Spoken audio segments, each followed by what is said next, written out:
Hello, how are you? Good. How are you? Wait a second. Who are you? I thought I was talking to the iconic Sweet Tooth. You could be at least half of him. Oh, okay. So tell me a little bit about the maniac. I mean, the man behind the mask.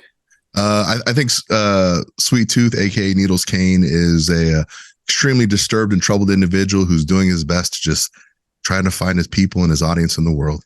Yeah, he seems like Unfortunately, he's it part. involves like massacring people to get to that point, but yeah, that's basically the gist of him. Yeah, he's part showman, part deranged. It's a kind of a weird mix. Indeed, but unless you've met some showmen, because you realize most of them are deranged, so it might actually be pretty apropos. Yeah, only usually via Zoom. So it's like I don't know for sure. They don't reveal that side of themselves. And maybe on the side of them, next to them, is a clown mask and a chainsaw, and I just never knew. Hey, you'd be surprised, let me tell you. So this is your first time acting in the more traditional scripted sense, correct? Yes, it is. Yeah, that's awesome. And you have this really big performance, full body. You're very expressive, and you get to bring to life the words of Will Arnett. So what is it like, kind of putting together all those pieces, and how does it compare to your in ring work? As far as the in-ring work, there's a lot of similarities, especially when you're wearing a mask. For a lot of us as performers in the professional wrestling ring, it's very much about emoting outside of your body, outside of the mask, especially for a lot of luchadors.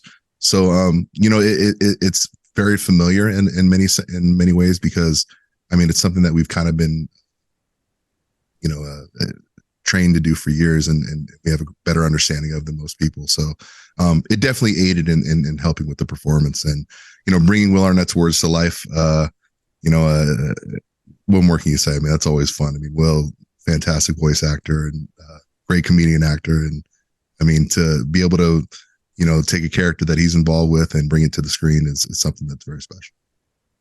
Yeah, does that play in your ear, or how does that work? No, essentially, Will kind of, gave me some cues on where he was kind of going with things and what he was thinking about.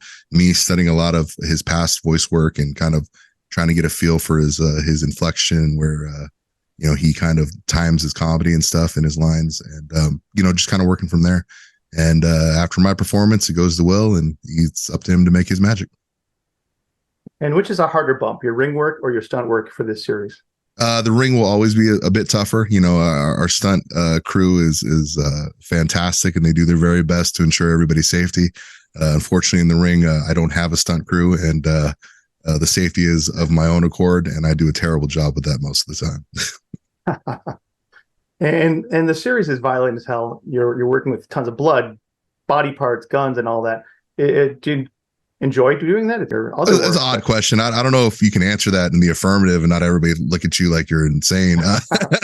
Yeah, blood, guts, body parts. I like finger necklaces, all kinds of stuff. I think for me, kind of the blood, the guts, the gore of it all. It's all part of the fun process of doing a character like Sweet Tooth. Obviously, he's a very violent, gory individual. So to find myself drenched in buckets of blood one day and maybe body parts another was definitely par for the course, especially for the character. Yeah, that was a test. They asked me to ask you that just to make sure, because if not, Yeah, just to make part you out of there. And what about this character and working in this series did you enjoy most? I think just a lot of the physical interactions with a lot of the other cast. I mean, there's a lot of very funny work, especially with Mike Mitchell throughout the series, and just getting that opportunity to inhabit a new character, and especially one that I loved growing up as a kid, and being able to bring it to the screen for others to enjoy. That's great. Yeah, it's a lot of fun to watch. One thing I noticed during my research is that you're born on March 17th, St. Patty's Day, which is my birthday as well. Are you a lucky guy? I am tremendously lucky. I like to think it has something to do with the date. People think that us March 17th birthdays must have really awesome birthdays. Like they must be great. Everybody's already partying. But that's the problem with having your birthday on March 17th is usually by the evening, everybody's too sloshed to really celebrate you. So, I mean, if anything, it's probably not as cool as a lot of people think it is. Yeah. March 15th or 16th might be better. But Way better, way better. Nice little pregame before you get into the main event, you know? Exactly. Yes. So you know it from experience. Well, thank you so much for your time today. I really enjoyed your work on the series and look forward to seeing more of it. Thank you. Appreciate that.